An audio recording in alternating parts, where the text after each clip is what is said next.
नमस्कार दोस्तों सबसे पहले तो आप सभी को नव वर्ष की हार्दिक शुभकामनाएं।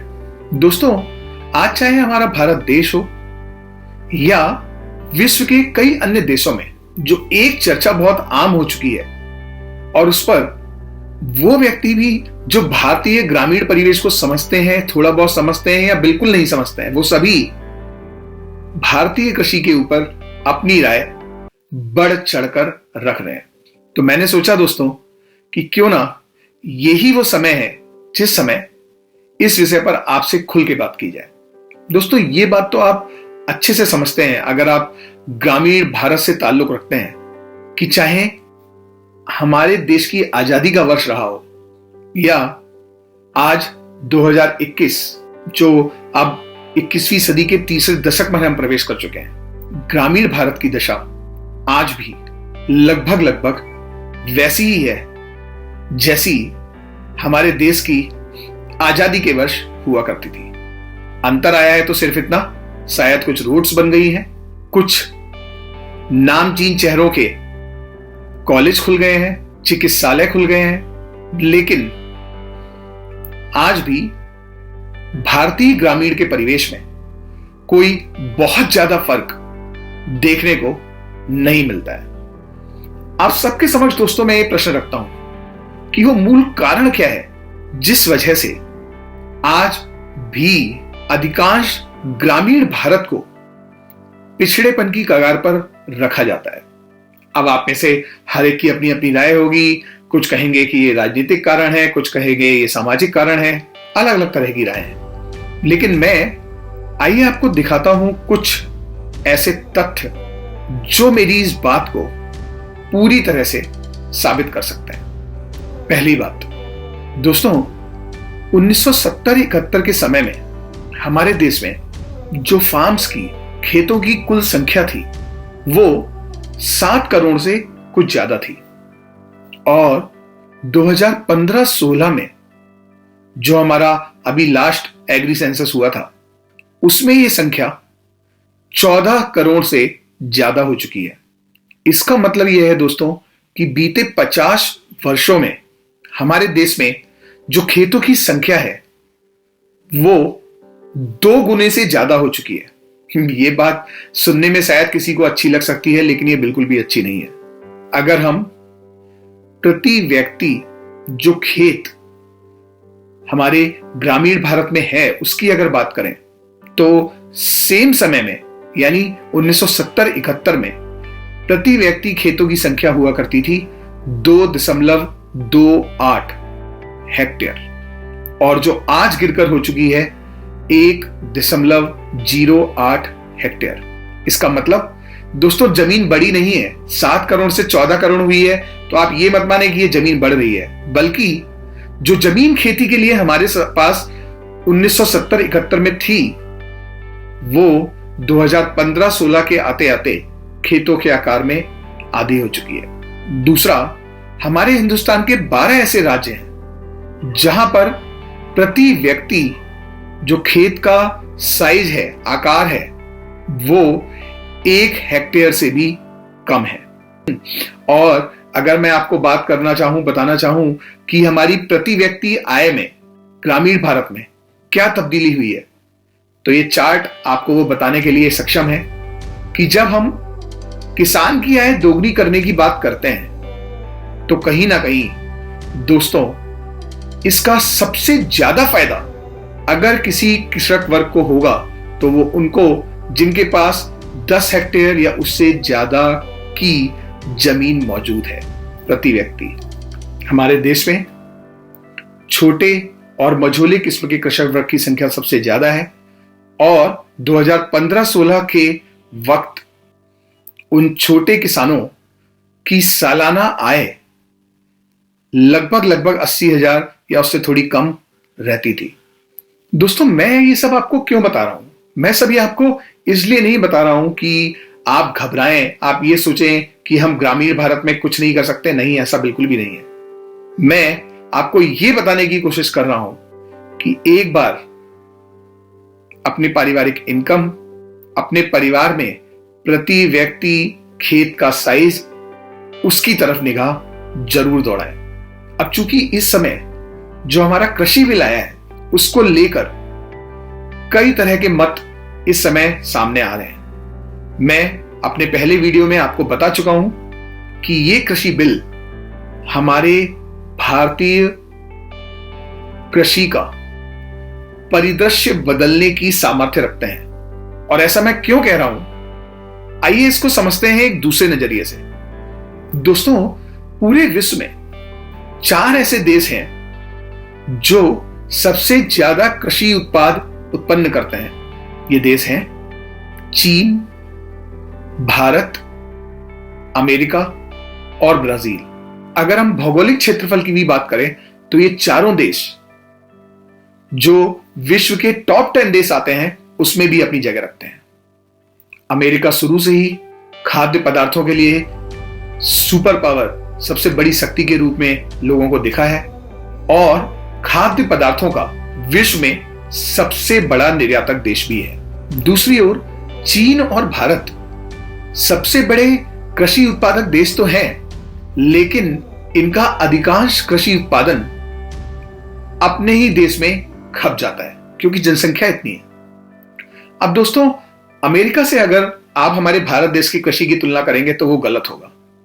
और गलत होने के पीछे एक बहुत बड़ा कारण है, वो ये कि हमारे यहां जो प्रति व्यक्ति खेत का आकार है, जैसा मैंने पहले ही कहा, वो 1.08 हेक्टेयर है, जबकि अमेरिका में यही प्रति व्यक्ति जो लैंड होल्डिंग है वो 444 एकड़ यानी लगभग 189 हेक्टेयर है। तो दोस्तों, अमेरिका की कृषि के माहौल को आप भारत के अगर कृषि के माहौल से, परिदृश्य से तुलना करेंगे तो वो गलत होगा। लेकिन अगर हम चीन और भारत के कृषि परिदृश्य को देखें तो यह तुलना सही हो सकती है।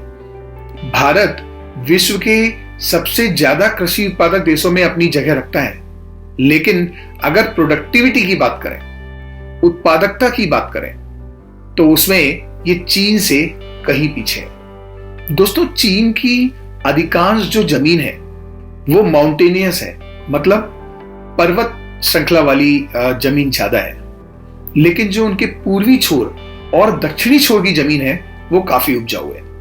और यही कारण है कि ये जो स्क्रीन पर आपके 8 फसलें दिखाई जा रही हैं, और उसमें अगर आप ये देखें कि चीन कौन से स्थान पर है उत्पादन की निगाह पर और उत्पादकता की निगाह पर, आपको काफी हद तक ये पूरी पिक्चर क्लियर हो जाएगी। आइए सबसे पहले देखते हैं गार्लिक यानी लहसुन। इसमें चीन उत्पादन और उत्पादकता में पहले स्थान पर है और हम दूसरे स्थान पर। अगर हम आम और अमरूद जैसे फलों की बात करें तो इसमें हम यानी भारत देश उत्पादन के तौर पर तो पहले नंबर पर है, लेकिन उत्पादकता के तौर पर चीन फिर से पहले नंबर पर है।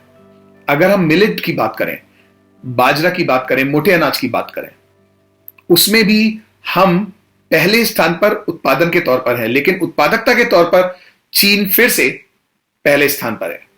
अगर हम प्याज की बात करें तो उसमें चीन पहले स्थान पर है और हम दूसरे स्थान पर हैं, और तीसरे स्थान पर अमेरिका है, लेकिन उत्पादकता के आधार पर अमेरिका पहले नंबर पर, चीन दूसरे नंबर पर और हम फिर से तीसरे नंबर पर हैं। अगर हम धान की बात करें दोस्तों, या तंबाकू की बात करें, तो उन दोनों ही फसलों के लिए चीन उत्पादन और उत्पादकता के आधार पर पहले स्थान पर है। और कुछ ऐसा ही हाल गेहूं फसल में भी हमें देखने को मिलता है।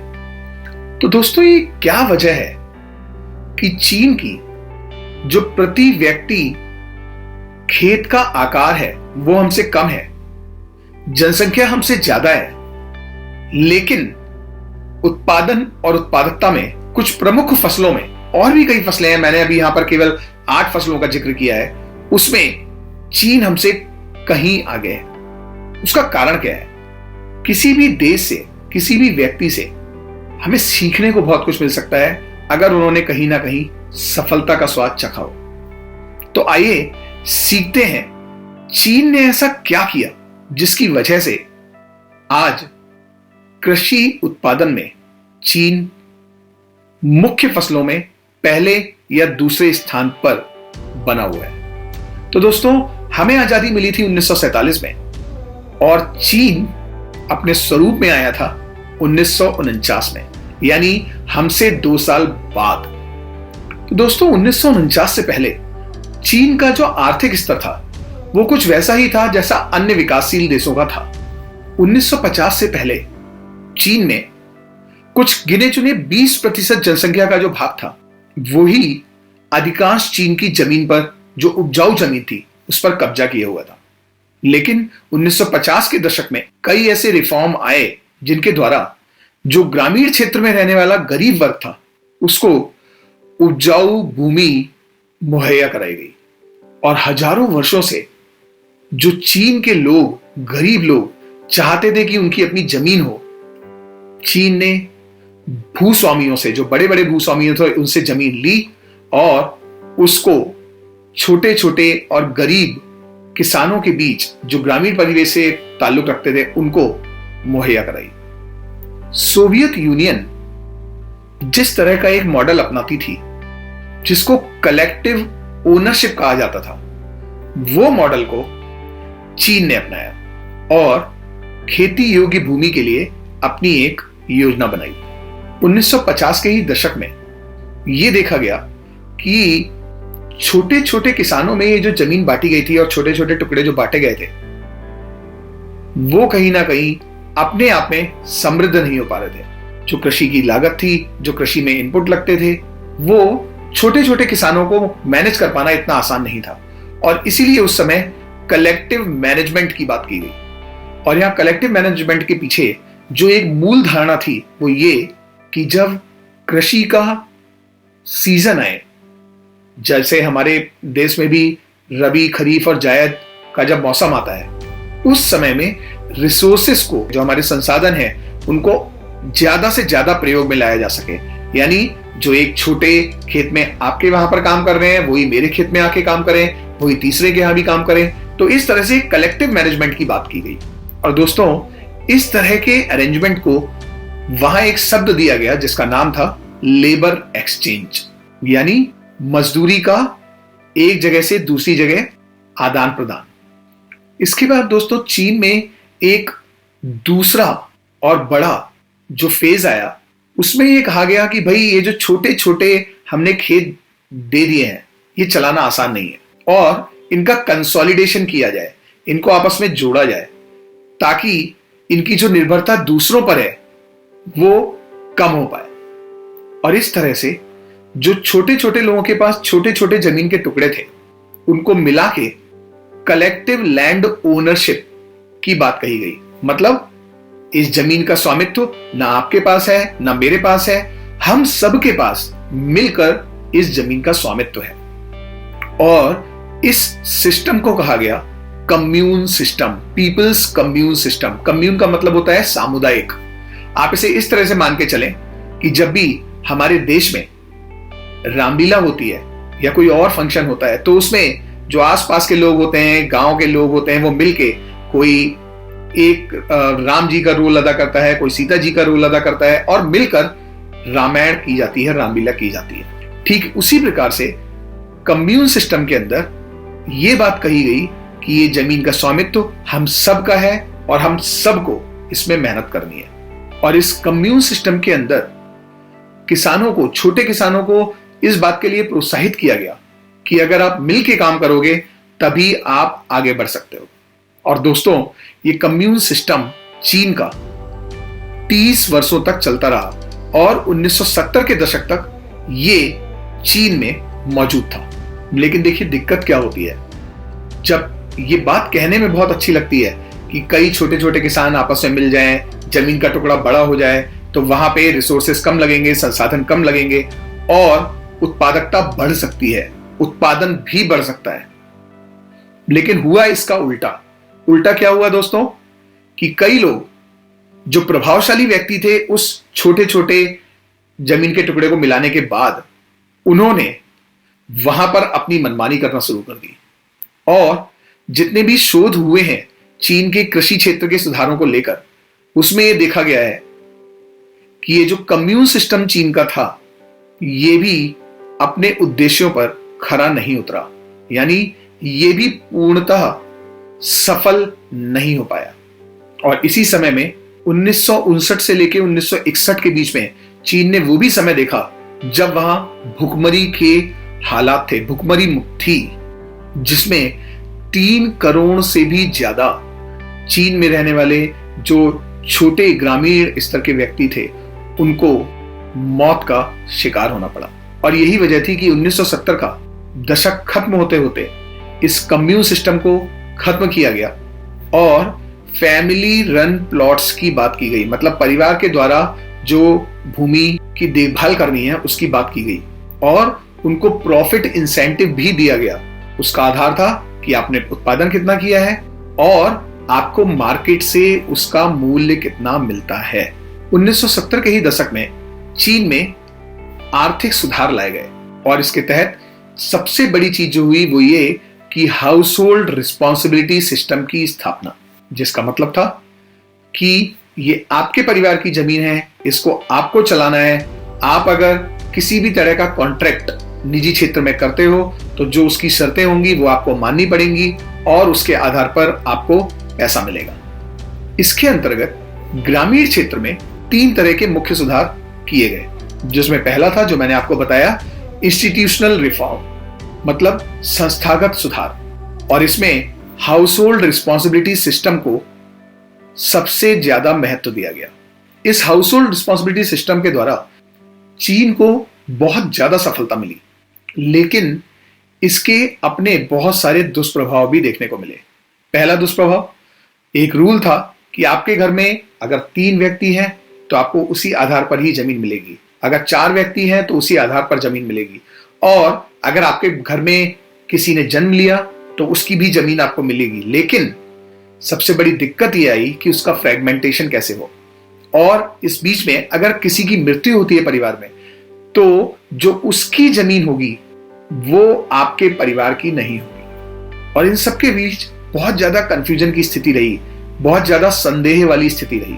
इसके अलावा जब हाउस होल्ड रिस्पॉन्सिबिलिटी सिस्टम की बात आई तो जो जमीन एक परिवार को दी गई थी उन्होंने दूरदर्शिता के साथ उस पर फसलों का उत्पादन नहीं किया, यानी जिसको जो समझ में आया, जो वो पैदा कर सकता था, उसने वैसी ही खेती शुरू कर दी। इन सबका इस तरह का असर हुआ दोस्तों कि ये जो हाउस होल्ड रिस्पॉन्सिबिलिटी सिस्टम था वो आर्थिक आधार पर सफल नहीं माना गया। इसके बाद चीन में जो दूसरा बड़ा सुधार आया, खासतौर से ग्रामीण क्षेत्र को लेके, वो आया मार्केटिंग रिफॉर्म को लेके। और इसका जो सबसे बड़ा कदम था वो ये कि कई कृषि उत्पादों को सरकार के कंट्रोल से मुक्त किया गया, जिसके द्वारा जो लोग थे, जो कृषक वर्ग थे, उनको बहुत अच्छे रेट, अच्छे दाम अपने कृषि उत्पादों के मिलना शुरू हो गए। और एक तरफ 1980 के दशक के आते आते जहां एक तरफ हाउस होल्ड रिस्पॉन्सिबिलिटी सिस्टम की अपनी कुछ कमियां थी, जिसकी वजह से इकोनॉमिक रिफॉर्म लाना, आर्थिक स्तर पर सुधार लाना इतना आसान नहीं हो पा रहा था चीन के लिए, वहीं दूसरी ओर चीन ने ग्रामीण स्तर में सुधार लाने के लिए एक और नया कार्यक्रम स्टार्ट किया, और वो नया कार्यक्रम था इनकरेजमेंट ऑफ रूरल साइडलाइंस। मतलब जो कृषि के अलावा और क्षेत्र थे ग्रामीण भारत में, उनको भी बढ़ावा दिया गया। और इस तरह से धीरे धीरे 1980 के दशक के अंतिम चरण में चीन विश्व में कृषि उत्पादन में सबसे बड़े देशों में शामिल हो गया। तो दोस्तों यहां हमने देखा कि चीन ने 2 साल बाद शुरुआत की। अगर हम 1947 में आजाद हुए, भारत 1947 में आजाद हुआ, तो जो चीन का अस्तित्व था वो 1949 में आया। लेकिन उन्होंने अपनी गलतियों से सीखा, लोगों ने सरकार का साथ दिया, और धीरे धीरे आज चीन कृषि उत्पादन के जो अग्रणी देश हैं उनमें अपना नाम लगातार बनाए हुए हैं। दोस्तों चीन में जो करेंसी, जो मुद्रा चलती है, उसको रेनमिनबी यानी RMB कहा जाता है, जिसका अंग्रेजी में मतलब होता है पीपल्स मनी, लोगों का धन। तो आरएमबी चीन की आधिकारिक मुद्रा है और इसकी बेस यूनिट युआन है, जैसे डॉलर बेस यूनिट है यूएस डॉलर की, या इंडियन रुपीज में बेस यूनिट है वो है रुपए। तो दोस्तों 1977 से 78 के बीच में जो ग्रामीण चीन की प्रति व्यक्ति की सालाना आय थी वो 220 आरएमबी थी, और वही 1984 के आते आते 522 आरएमबी पर पहुंच गई, यानी 4 गुने से भी ज्यादा जो चीन के ग्रामीण क्षेत्र थे वहां पर प्रति व्यक्ति आय में इजाफा हुआ। और इस इजाफे के पीछे क्या कारण था?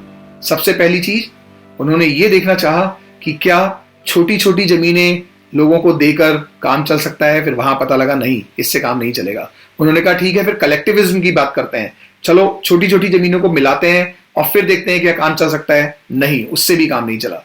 फिर उसके बाद हाउस होल्ड रिस्पॉन्सिबिलिटी सिस्टम आया, जिसमें उन्होंने कहा चलो परिवार को जमीन देके देखते हैं, तो उसमें काम नहीं चला। फिर उसके बाद उन्होंने मार्केटिंग रिफॉर्म्स लेके आए, बाजार में कई सुधार लेकर आए, वहां से प्रति व्यक्ति आय और पारिवारिक आय में वृद्धि हुई। और उन सबके बाद जो कृषि के अलावा और क्षेत्र थे, यानी आप पशुपालन ले सकते हैं, और भी कई चीजें हैं जो आप ग्रामीण क्षेत्र में कर सकते हैं, उन सब में भी फोकस किया गया।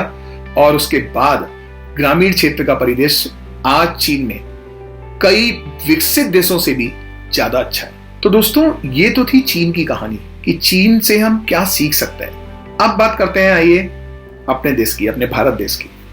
तो दोस्तों अगर मुझसे कोई इस बारे में बात कहे कि आप भारत देश के लिए क्या, और स्पेशली मुख्यतः ग्रामीण भारत के लिए आप क्या सुझाव देना चाहेंगे, तो मैं कहना चाहूंगा कि आपके पास 2 मुख्य रास्ते हैं। अगर उनमें से कोई एक भी रास्ता आप चुन लें तो ग्रामीण भारत का परिदृश्य बदल सकता है।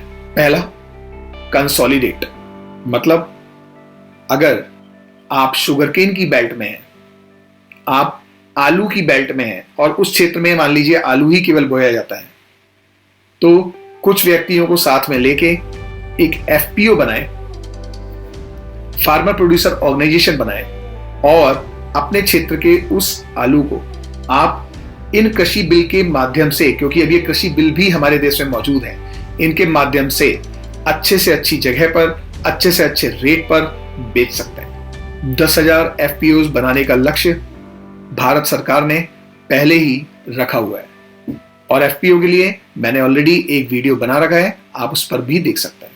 और दूसरा रास्ता, अगर आप एफपीओ नहीं बना सकते हैं तो दूसरा रास्ता है कॉन्ट्रैक्टिंग। कॉन्ट्रैक्टिंग मतलब अगर आपके क्षेत्र में कोई बड़ी कंपनी आती है और वो आपसे सालाना या लंबे समय के लिए कोई कॉन्ट्रैक्ट करना चाहती है, उसके सारे क्लॉजेस को अच्छे से देखें, पढ़ें, समझें, किसी पढ़े लिखे व्यक्ति से एक बार खुल के सलाह जरूर लें, और उसके बाद आप उसको भी साइन कर सकते हैं। तो दोस्तों या तो कंसोलिडेट करें या कॉन्ट्रैक्ट करें, क्योंकि अगर हम यही सोचे बैठे रहें, हमारे भारतवर्ष में अधिकांश जो कृषक वर्ग है वो छोटा और मझोले किस्म का है। अगर हम ये मान के चलें कि हमारे परिवार में हाउस होल्ड रिस्पॉन्सिबिलिटी सिस्टम, उसके तहत ये जो सारी चीजें हो रही हैं, तभी मैं अपने घर का खर्चा ऐसे ही चला पाऊंगा, तो ये आपकी सोच गलत है। इन सब के अलावा अगर आपको कृषि बिल से संबंधी, एफपीओ बनाने संबंधी, या किसी भी प्राइवेट कंपनी के कॉन्ट्रैक्ट से जाने संबंधी किसी भी बारे में कोई सुझाव चाहिए, तो आप स्क्रीन पर दिख रहे ईमेल आईडी पर मुझसे संपर्क कर सकते हैं। और हां, अगर आपने अभी तक हमारा ये चैनल सब्सक्राइब नहीं किया है तो कृपया उसे सब्सक्राइब कर लें। और अगर आपको इस वीडियो में दी हुई जानकारी जरा भी आपके काम की लगती है तो प्लीज इस वीडियो को लाइक करें और इसे शेयर करें। बहुत बहुत धन्यवाद।